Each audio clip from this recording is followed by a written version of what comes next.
We finally have a trailer for the live-action One Piece, and we need to talk about it because of reasons. I'll say right now that I have, let's say, mixed to positive feelings towards the trailer. I can't honestly say that I was blown away, but I do think there's some definite potential here. Although I do have one quite negative opinion, but we'll save that for later. One big announcement first is that we've also gotten a release date for the series, which is the 31st of August. So it's about 2.5 months away. Close, very close. That time is just going to snap by. I've said this before, but the big challenge of bringing One Piece to life was never about finding the actors. This world is so full of many hardworking and talented individuals that so long as casting does their job right, it was always going to be fine. And that's why I've been quiet on live action for quite a while, because all we've had to work with are extensive cast announcements, which honestly, they don't really matter to me. But the colossal burden from my perspective was always going to be how they bring this world to life, because even the very best actors are completely at the mercy of the world supporting them. The way I like to think about it is that it's pretty difficult to stand if you don't have a flaw. And in regards to this flaw world, I have to say, I like what I see so far. I don't know if this will stay consistent across the episodes, but right now there's a big emphasis on scenes taking place during sunrise or sunset, which bathes the world in this lovely golden light, which I think is the perfect tone for East Blue. And of course, it's a direct reference to the source material, with the first arc being Romance Dawn. Plus, with Luffy's deep connection to the sun, I think that these shots reflect the character and the atmosphere very, very well. It definitely feels like the beginning of an epic adventure. Sort of like how Lord of the Rings starts in the Shire with its very soft, inviting atmosphere before launching on into insanity. But the amber color palette also makes me feel very nostalgic as a longtime fan. This project makes me feel nostalgic even though I haven't seen it yet, which I think is an accomplishment. For a project I haven't seen yet, to make me go back and look fondly on my first experience of East Blue is pretty powerful. But also the golden light also really gives it a sense of being hyper stylized, which is what the One Piece world really needs. Now that we've seen the actors in costume, it's going to be absurdly important for the world to support them. The more they're shot in plain realistic lighting conditions, the more they're just going to look like people cosplaying. Like, you have a man dressed as a literal clown, so the world, again, it needs to support that. And speaking of literal clown, Buggy, mate, Buggy. He was by far my favorite part of this trailer. It's a very quick shot, but I love the costume, I love the performance, I love the laugh, and I love the atmosphere around him. Everything about it is perfect. I am 100% on board with this Buggy and eager to see more of him. But even the regular characters, like say your Zoros and your Namis, they look very not realistic, because there are some clear unnatural elements like the hair,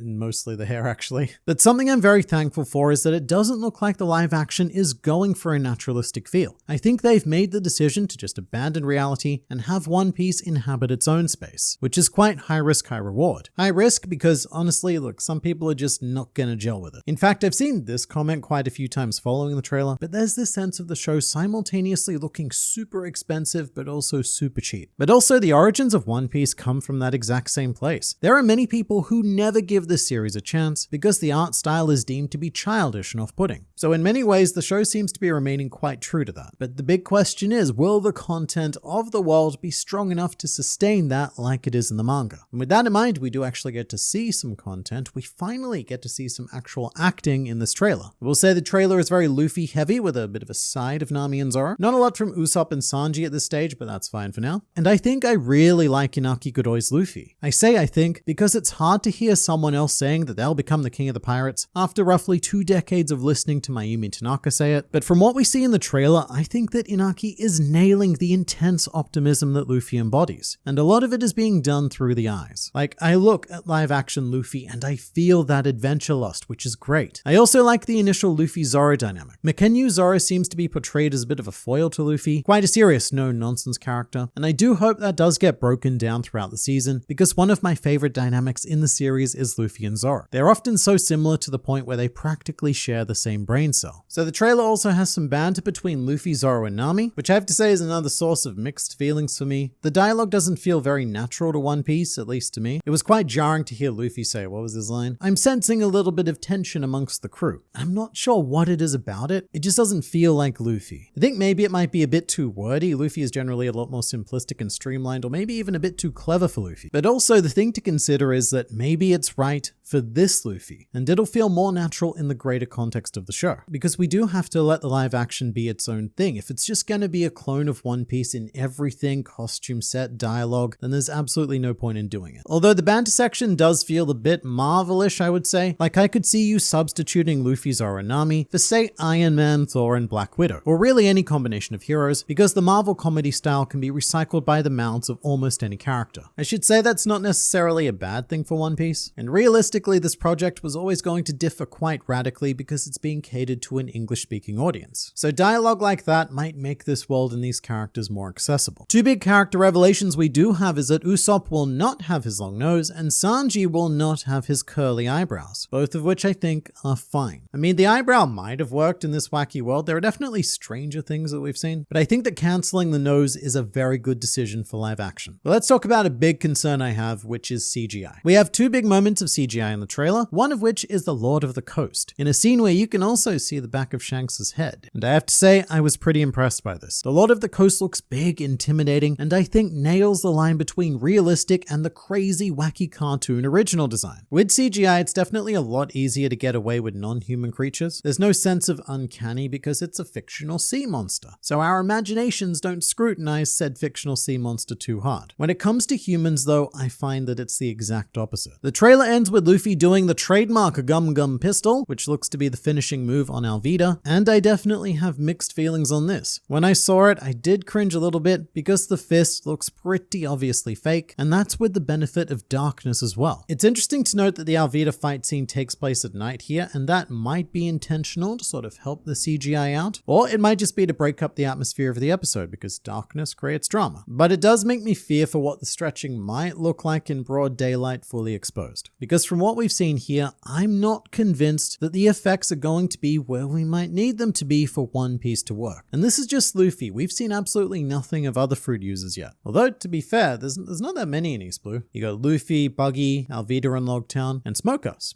Yeah, it's Smoker. That'll be a big one. However, alternate take, the weird janky CGI may not matter. Depending on the tone of the series, the idea of unrealistic CGI might even play into the favor of the world. For example, I always call One Piece a goofy pirate comic, and that's certainly the word I would use to describe a lot of the live action trailer, goofy, which isn't necessarily a bad thing. Again, the One Piece manga is notorious for its unique art style. A lot of people don't like it for Oda's wacky art alone. So One Piece has never really sought to blend in with other titles within its medium. It always stands apart, which makes me question how much I should be judging live action One Piece by other live action standards. And when I think about it like that, I do think it's important to give it room to breathe and be its own thing without people like me going, nah, that fist doesn't look right, general angry noises. And I don't know if I'm explaining this very well, but if everything is balanced correctly, then I don't think that weird CGI would be as immersion breaking for something like this as it would be for a more serious story. But being real here, even that is going to be a very difficult task to pull off. Because one thing that the One Piece manga and anime don't need to contend with is that sense of uncanniness. When watching or reading them, we're allowed to suspend our disbelief because we're not watching other actual humans. But with real people, we are naturally going to scrutinize the visuals a lot more. It's another one of those things. You might not have noticed it, but your brain did. Subconsciously,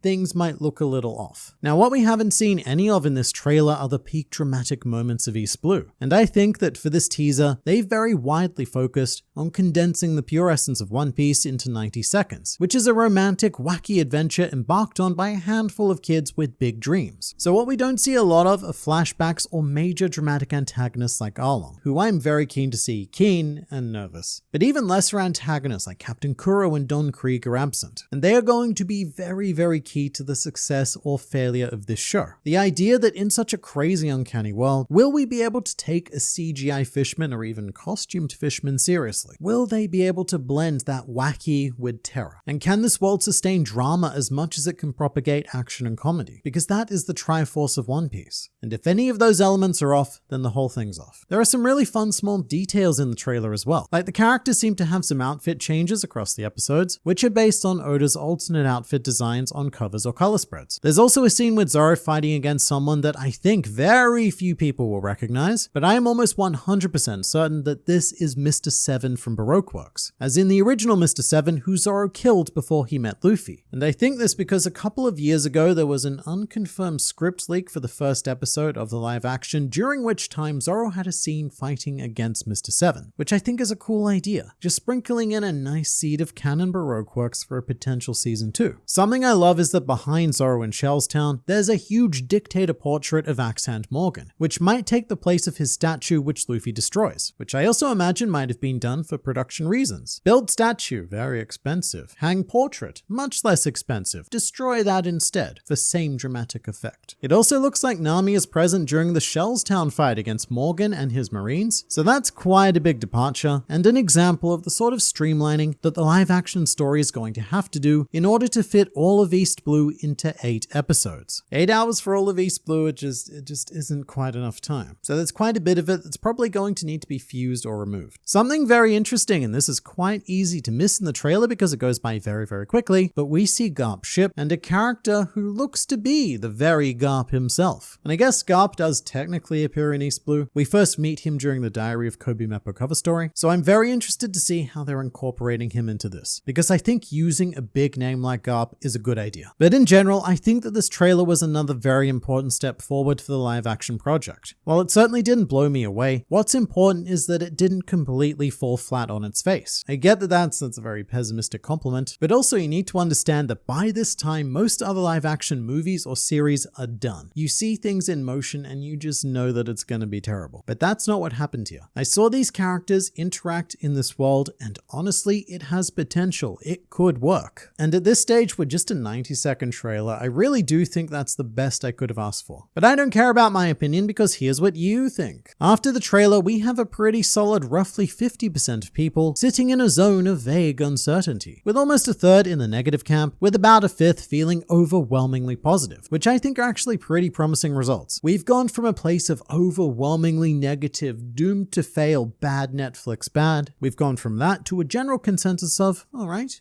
you have our attention. Let's see what you've got. But let me know what you think of the trailer in the comments, and no matter which way it goes, we will be passing final judgment on live action One Piece in less than 3 months.